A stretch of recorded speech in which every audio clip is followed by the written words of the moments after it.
Raconte un autre sujet, tu en as parlé tout à l'heure, c'était incroyable, tu as dit le 6h, 2h du matin, donc, qui est un peu ton quotidien et qui est un peu le quotidien des restaurateurs, tu vois, ou autres. Comment tu fais en termes d'hygiène de vie? Parce que tu en as parlé au tout début, justement. Alors là, tu as parlé à l'époque, c'était la tige, la clope, mais après, tu as parlé de sport, toutes ces choses-là. Tu fais quoi, en fait, pour t'entretenir, garder un haut niveau de performance et être capable de tenir la cadence? Je crois que tu as dit que tu avais 44, c'est ça? Ouais, 44 C'est ans. jeune, 44 ans, mais comment tu fais pour tenir la cadence? La cuisine, comme tout métier qu'on aime, ou chef d'entreprise, mais la cuisine, de toute façon, dès que tu es chef, que tu sois chef salarié ou chef À ton compte? chef, au moment où tu es le chef, c'est que tu gères. Donc voilà. Et pour gérer, il va falloir que toi-même tu te gères. Ok. Et en France, on a beaucoup sacrifié. Et c'est ce qui a fait que la cuisine est tombée un peu dans l'oubli, ou en tout cas dans le côté où on n'en voulait plus. C'est parce que tous les chefs que j'ai rencontrés dans ma vie, je le dis, la plupart des chefs, n'ont vécu que pour la cuisine.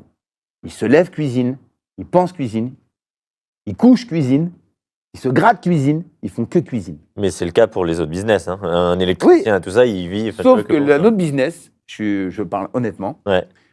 Par exemple pour la tech, de la tech, ouais. Tu peux prendre ton téléphone, tu peux mettre tes oreillettes et être sur un tapis et parler. Quand tu fais tes confs, tu peux parler. Ah, c'est vrai. Quand tu fais un visio, tu peux mettre tes petits vélos. Ouais. Quand tu es en cuisine, ta tête, tes mains, tes pieds, ton cul, tout ton corps, il est voué au carré de cochon que tu es en train de démonter. Ouais. À quel moment tu prends soin de toi? Donc, des caries. Moi, je te dis, je refais mes dents. J'ai 2 dents là, que je refais. Elles ont tenu ce qu'elles pouvaient tenir, mais là, elles n'en peuvent plus. Donc, tu as des dents. Et encore, j'ai de la chance, j'ai les moyens de les faire. Donc, je refais des dents. Le dos, les talons. À la fin, tu as des pneus Goodyear sur les talons. Tu as ta peau qui est comme ça. Tu as des orteils de pied, tu les coupes à la cisaille parce que tes pieds sont fracassés.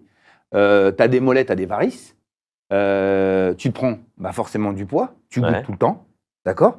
Qu'est-ce qui t'arrive d'autre? Si tu clopes, tes poumons.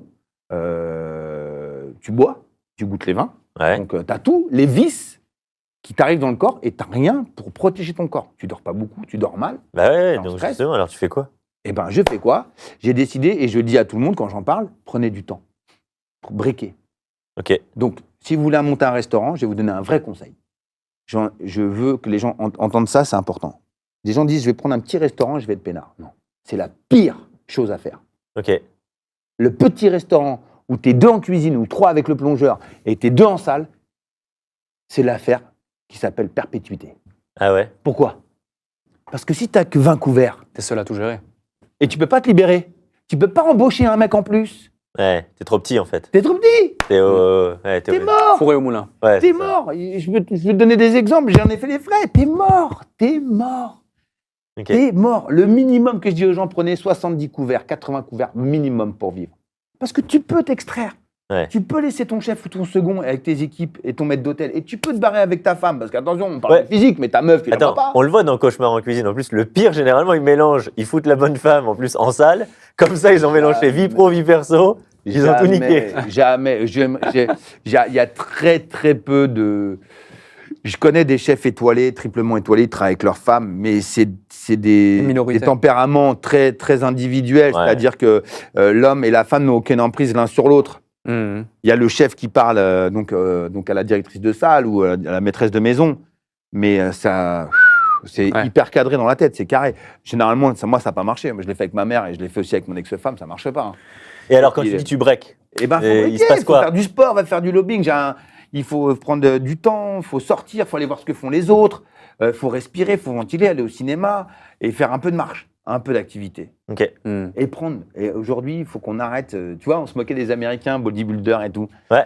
D'accord? Les Américains, les mecs, ça fait longtemps qu'ils mettent de la crème et qu'ils se font de maillot. Hein. Nous, on est vraiment des porcs pour eux. Hein. Vraiment, je te le dis honnêtement, on peut se foutre de leur gueule avec leurs burgers et leurs gros 4x4 et leurs Marcel, mais nous, les mecs, il faut qu'on arrête de jouer les machos. Moi, je mets de la crème. Je mets 2 crèmes. Okay. Voilà, je mets une crème hydratante pour le visage et je mets un petit sébum acide hyaluronique. Donc attends, donc là on part vraiment en tuto make-up. Non, là, on va tous raconter un peu nos routines. Non, mais les routines. Mais est-ce que les mecs ils osent pas en parler, bordel? Un chef de cuisine, faut arrêter de jouer le macho. Faut arrêter d'être comme ça. Faut arrêter de se donner l'air parce qu'on fait un métier d'homme. Ouais. Alors faut se gratter les roubignoles. Mais je me fais les ongles, moi je vais chez la manucure.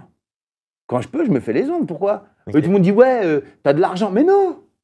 Mais non, tu peux le mettre sur des frais, tu le mets sur des frais, mais tu te fais tes ongles, bordel. Quand tu as des ongles incarnés, va bosser. Quand tu as de la corne comme ça, avec des clous, il y en a combien qui vont se reconnaître avec des clous dans le talon? Il y en a combien? Ils lèvent les bras, mon pote, ils ont des chauves-souris sous les bras. Les mecs, ils sourient, ils ont des frites, ils n'ont plus de dents. Ouais, mais ça, c'est une question d'argent. Non, mets tes priorités. Ouais, question de prio. Au lieu de te faire la chouille, acheter 2-3 quilles d'épinards, bah, t'en achètes plus qu'une, et le reste, tu le prends soin pour toi, tes yeux, tout. Les mecs, carrément. c'est pour ça que ça a décliné la cuisine. Qui a envie de se faire chier 18 heures par jour pour devenir ventripotent? Parce qu'aujourd'hui, tout le monde nous dit, ouais, les mecs, les chefs de cuisine en 2024, Maurice Sacco, nickel, Xavier Pinceman, nickel, tout le monde nickel, Jean-Hubert, nickel, tout le monde nickel. Ah ouais, mais les gars, on vit maintenant. On fit, hein. Moi, ce que ont fait mes pères spirituels de cuisine, bah bravo les gars. Mais tu peux pas le refaire. Mais moi, j'ai pas envie de le refaire. Ah non. Parce que pour accueillir les clients, moi aussi j'ai envie d'être coiffé comme toi. Moi aussi j'ai envie d'avoir une comme toi. Moi aussi j'ai envie d'avoir un petit cul. Pourquoi j'aurais un. Il y a des fois, t'envoies des SMS à ton sgeg parce que t'es tellement comme ça, tu dis oh, il est où? Pourquoi? Parce que j'ai envie de faire plaisir aux gens. Mais les gens me le rendent plus aujourd'hui. Aux gens, ils vont sur TripAdvisor, ils me cinglent. Oui, alors le cochon, manquait un petit peu de peps, j'aurais bien. Ouais, les gars. Et toi, t'arrives, t'es comme ça. Ta femme, t'arrives même plus à lui faire plaisir. Attends, au bout de 10 secondes, tu. T'as plus de physique, t'as plus rien. Ça ne donne même pas envie à ta femme. Après faire manger un petit burger que de bouffer ton corps. T'es comme ça. C'est dégueulasse. Bah oui, c'est ça. Non, mais c'est clair. En tout cas, je parle sincèrement. C'est mon avis et je le vois aujourd'hui. Les chefs, ils sont tatoués. Les chefs sont beaux gosses. Les chefs sont gominés. Bravo, parce qu'ils redonnent une nouvelle dimension aux générations. Je ne critique pas les anciens chefs. Je dis bravo aux anciens chefs d'avoir donné leur vie à cette cuisine et à la faire vivre. Ouais. Mais il faut s'attendre, comme notre génération, il y a des changements. Il y a des changements de nutrition, il y a des changements de consommation, ça consomme différemment, ça voit les choses différemment, mais ça ne fait pas de notre génération des teubés ou des idiots, ou des ignares ou des feignants. Ça, j'aimerais qu'on arrête aussi ce discours des anciens, et je fais partie des anciens maintenant, génération 80, où on dit que les jeunes sont des branleurs, où on dit que les jeunes, ils ne savent pas quoi faire. Les jeunes sont beaucoup plus intelligents que nous. Beaucoup plus, parce qu'ils ont su faire quelque chose que nous, on n'a pas su faire. Ils se sont adaptés à ce qu'on leur a donné. Ouais. On leur a donné un outil, il est là, un téléphone, et il y en a qui font des millions avec. Ouais. Parce qu'on fait des vidéos, on est des nazes. Moi, j'entends les gens. Oui, c'est des nazes. Mais je me rappelle, moi, quand j'avais 9 ans, le club Dorothée, de 14h à 16h30, je bougeais pas. J'en avais rien à foutre de l'école, j'en avais rien à foutre du football, j'en avais rien à foutre de tout. C'est comme ça. Là, aujourd'hui, mes filles, je leur dis, t'as fait tes devoirs. Mais papa, mais évidemment que j'ai fait mes devoirs. Ah non, mais j'ai peur que tu sois tout le temps sur ton écran. Mais non, papa, parce que nous, on peut le voir quand on veut. Ouais, c'est ça, tu consommes quand tu veux.